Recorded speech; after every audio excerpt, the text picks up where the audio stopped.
Assalamualaikum warahmatullahi wabarakatuh. Perkenalkan nama saya Dinda Marianova dengan NPM 2140402046.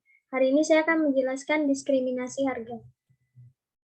Apa sih itu diskriminasi harga? Nah, price atau discrimination atau diskriminasi harga adalah kebijakan di mana penjual membebankan harga berbeda untuk setiap pelanggan atau kelompok pelanggan. Penjual menetapkan harga sedemikian rupa sehingga dua pembeli yang bersaing membayar dua harga yang berbeda untuk produk atau layanan yang sama. Diskriminasi harga akan sangat menguntungkan jika pelanggan yang berbeda memiliki elastisitas permintaan yang berbeda. Dengan demikian, pendapat marginal di kelompok yang berbeda akan sama hanya jika harga masing-masing kelompok bervariasi. Ketika diskriminasi harga dilakukan untuk mengurangi persaingan, misalnya dengan mengikat harga yang lebih rendah untuk pembelian barang atau jasa lainnya, maka ini biasanya akan dikenakan pelanggaran peraturan anti monopoli.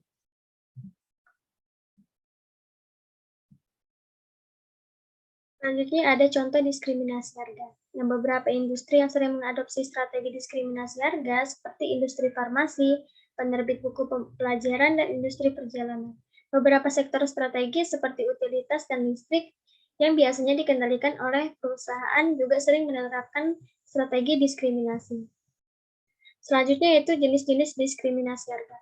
Yang pertama ada diskriminasi harga tingkat pertama, di mana diskriminasi harga tingkat pertama ini atau diskriminasi harga sempurna terjadi ketika sebuah perusahaan dapat membebankan harga tertinggi yang bersedia dan dapat dibayar kepada setiap individu. Yang kedua ada diskriminasi tingkat kedua. Dalam jenis diskriminasi ini, perusahaan menggunakan volume pembelian sebagai indikator kesediaan untuk membeli. Volume pembelian juga menunjukkan bagaimana pelanggan menilai suatu produk. Ketika membeli dalam jumlah besar, pelanggan dianggap sangat menghargai produk dan oleh karena itu, bersedia membayar harga yang lebih tinggi per unit. Perusahaan menggunakan informasi untuk membedakan harga setiap pelanggan. Perusahaan akan menjadi lebih kecil Perusahaan akan menjual jumlah lebih kecil dengan harga marginal dan jumlah lebih besar dengan harga tinggi. Yang selanjutnya ada diskriminasi tingkat ketiga, di mana diskriminasi ini dapat terjadi jika perusahaan dapat mengelompokkan pelanggan ke dalam berbagai segmen berdasarkan variabel geografis atau variabel non-volume lainnya. Perusahaan kemudian membebankan harga yang lebih tinggi kepada suatu kelompok pelanggan, sementara membebankan harga yang lebih rendah kepada kelompok lain. Selanjutnya ada keberhasilan diskriminasi.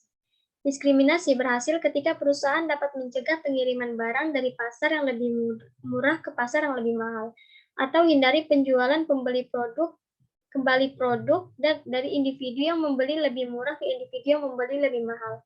Nah, dalam hal ini biaya transportasi sangat penting. Yang kedua ada keberhasilannya juga tergantung pada biaya peralihan. Nah, ketika mudah bagi konsumen untuk beralih ke produk pengganti atau produk pesaing, sulit untuk perusahaan mendiskriminasikan harga. Perusahaan juga harus dapat mengendalikan pasokan.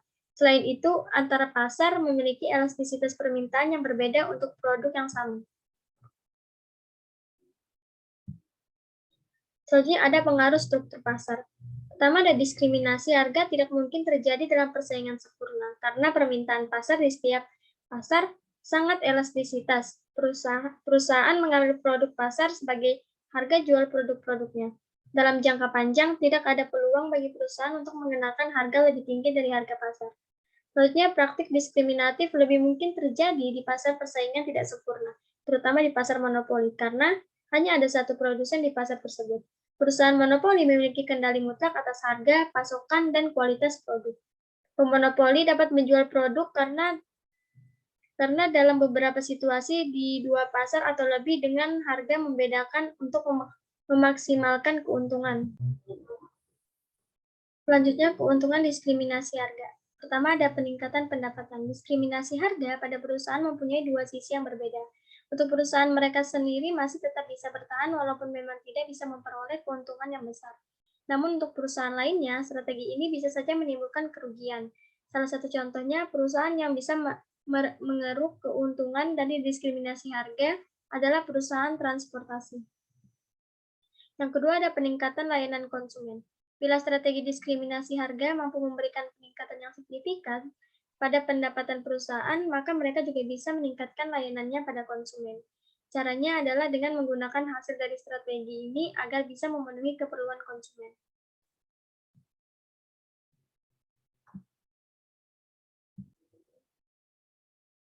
Selanjutnya memberikan keuntungan pada konsumen.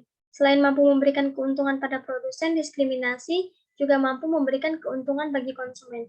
Contohnya ada harga khusus untuk para lansia. Biasanya pendapatan lansia tentu lebih rendah daripada pekerja aktif, sehingga mereka akan sangat terbantu dengan adanya harga yang murah.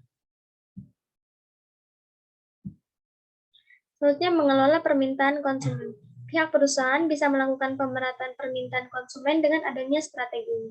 Contohnya adalah dengan cara memberikan harga murah untuk tiket transportasi di pagi hari, sehingga secara tidak langsung akan mendorong pihak konsumen untuk melakukan perjalanan di pagi hari agar bisa memperoleh harga yang lebih murah. Hal tersebut bisa dilakukan agar bisa menghindari membludaknya permintaan konsumen yang melakukan perjalanan di malam ataupun siang hari. Selanjutnya itu kerugian diskriminasi harga.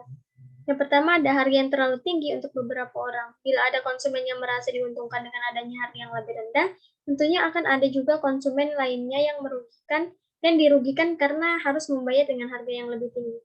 Contohnya untuk konsumen yang harus melakukan pembelian pesawat pada jam sibuk, yang mana umumnya harga yang ditetapkan jauh lebih mahal daripada jam biasa.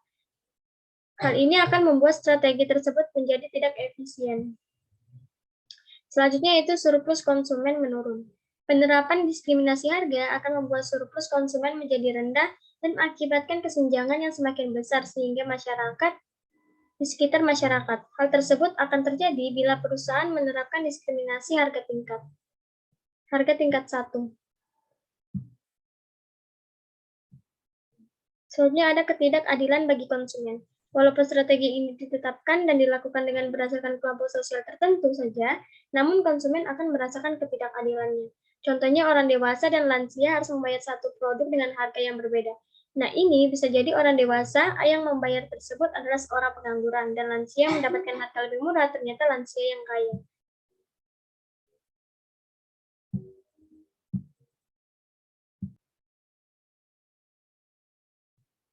Selanjutnya ada biaya administratif. Nah, dalam menerapkan strategi ini, yang mana konsumen terbagi menjadi beberapa kelompok, maka akan dibutuhkan biaya yang lebih besar.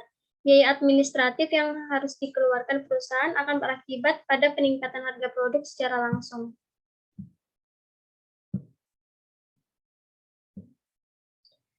Selanjutnya ada penerapan diskriminasi harga. Yang pertama ada industri transportasi. Nah, transportasi adalah industri yang paling besar dalam hal menerapkan diskriminasi harga. Seluruh jenis transportasi saat ini, mulai dari transportasi darat, laut, hingga udara, menerapkan tarif harga yang berbeda-beda. Perbedaan harga ini didasarkan pada berbagai hal, seperti kelas, waktu berangkat, sampai dengan usia. Bahkan ada juga perusahaan transportasi yang membedakan harga dengan berdasarkan waktu pembelian tiket. Nah, seperti tiket kereta api yang dijual jauh lebih murah saat 2 jam sebelum keberangkatan pada beberapa rute tertentu.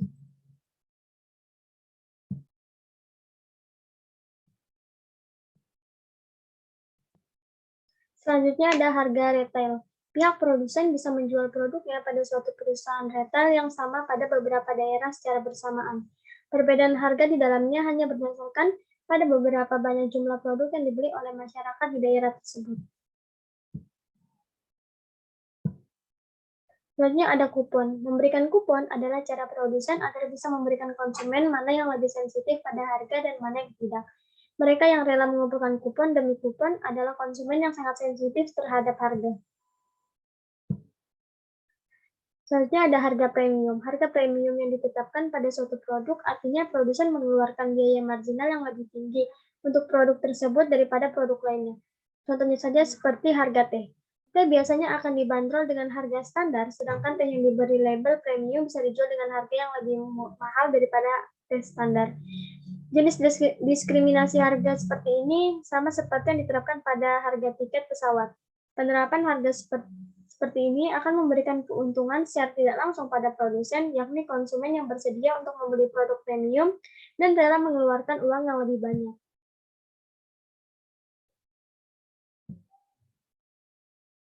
Demikianlah penjelasannya mengenai tentang diskriminasi harga. Jadi, diskriminasi harga satu strategi makroekonomi yang banyak sekali diterapkan oleh para produsen dalam strategi diskriminasi harga ini suatu produk dijual dengan harga yang berbeda dan pada pasar yang berbeda. Dalam menetapkan diskriminasi harga, maka Anda harus lebih teliti lagi dalam mencatat laporan arus kas dan laporan laba rugi perusahaan Anda.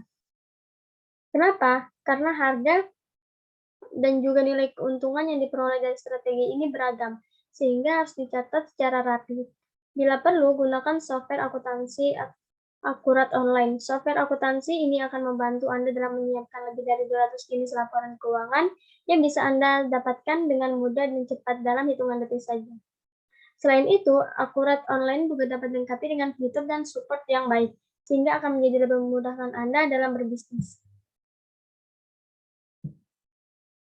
Terima kasih, saya Dinda Maranova.